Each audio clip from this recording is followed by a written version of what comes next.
What would you say you do here? You might recognize that as a clip from the movie Office Space. And thinking back to that film, we thought it would be fun to do a series of short interviews with people from the KaiNexus team, letting them talk about what they do at KaiNexus and also talk a little bit about a passion of theirs that they have outside of work. So leading by example, going first here is our CEO and co-founder, Dr. Greg Jacobson. Greg, what would you say you do here? Well, Mark, I am the CEO and co-founder of KaiNexus. Matt and I originally founded the company about 8 or 9 years ago. And when we started, we did everything. There was essentially 2 people, so if it had to get done, one of us would do it. And as time has gone on, we are now about a 20-person company, and I've removed a ton of hats, but obviously I haven't removed all my hats. If I did, I would just be out of a job.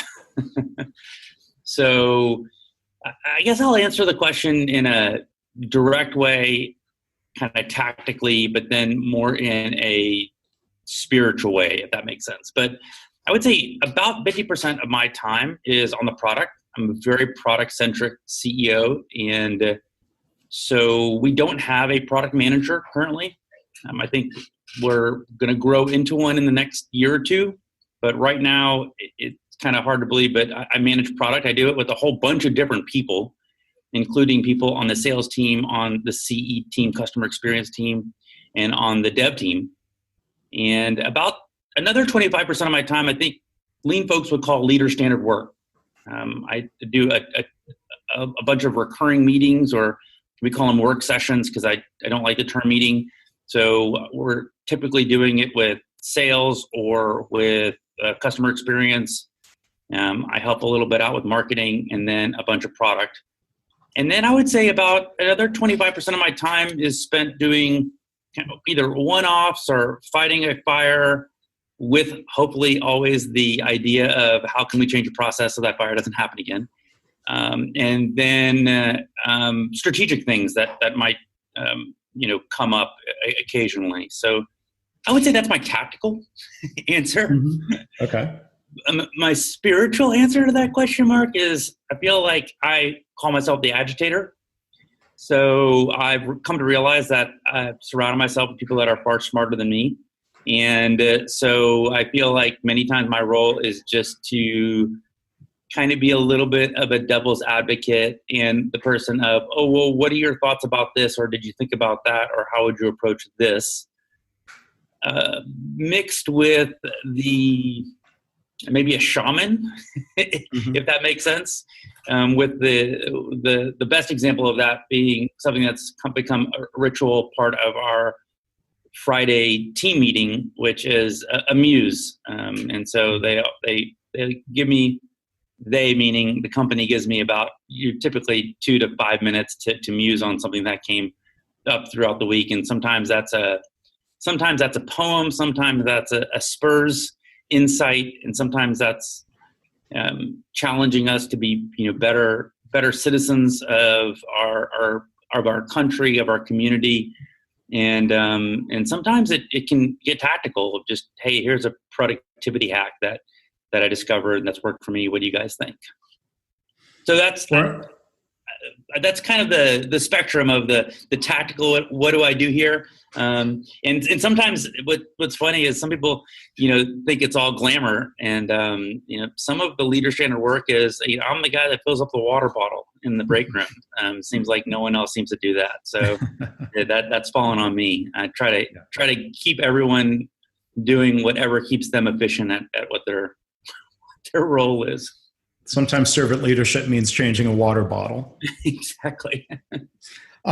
Just following up on one thing, why don't you like the term meeting? I'm sure it's not just about the word. There's some meaning.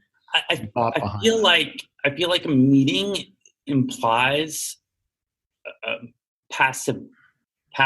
I was going to say passivity. Being passive. Being passive. And I feel like there's a little bit of tuning out that goes on, and the value of it significantly drops. So I feel like work session implies that we're going to do something produce something valuable by the end of it, not just do something valuable, but we're going to exchange ideas. We're going to, challenge ourselves. We're going to sometimes literally do something that will be an output. And so a lot of the sessions on my calendar, especially the recurring ones, are called work sessions or to-doist sessions. We use a personal task management, a lot of us called to-doist. So things of that nature. Yeah. In a small, very active, growing company, there's no room for spectators in meetings. Everyone's right. No, contributing to the discussion and producing something. I think it's a great point, Mark. I think it's really funny when we're recruiting and interviewing a candidate, we explain to people, you're going to have impact literally on day one. I mean, there is no, hanging out for, 3 to 6 months just to watch. I do like people to be in read-only mode a bit, but, there's literally going to be, you will have impact on the company within, I believe, the first day, certainly the first week of the company. And there's not a person that we have on the team that if they just didn't show up one day, we would feel it in a big way. And so, there's not a lot of slack, if you will, in the company. Yeah. Well, and one other thing we can talk about here in the spirit of work-life balance. I mean, what's one of your favorite things to do outside of work? Great question. And I sometimes talk about that as part of Muse. I think that having a really good work-life balance, aside from being something that's important in life, I think that it actually makes you more productive at work. And so one of the things, and that's not something I've always had, Mark. I mean, I used to be a complete workaholic and didn't really find the value of doing that. And then I realized I've become much more efficient when I'm having a better balance, and I probably produce better work in general. And so the one thing that's on my calendar is Tuesday at 5 p.m. I play squash. And I started playing about 7-8 years ago, and it has completely changed my life. And so that's the 100%. It's got to happen at least once during the week. But my squash partner and I will oftentimes get a Friday morning if we're feeling really courageous and motivated, and then always got to get a squash game in on the weekend that I'm in town. And so that's my release. If you have never played squash, I highly recommend it. I have not. It's a racket sport that to the untrained eye looks a lot like racquetball, but it is an insane workout, and it is so mentally engaging that I completely can't think of anything else when I'm out there. And after an hour, you have all the adrenaline flowing, and it's a really and all the endorphins, I should say, and it's just a really fun time to spend away from work. Well, great.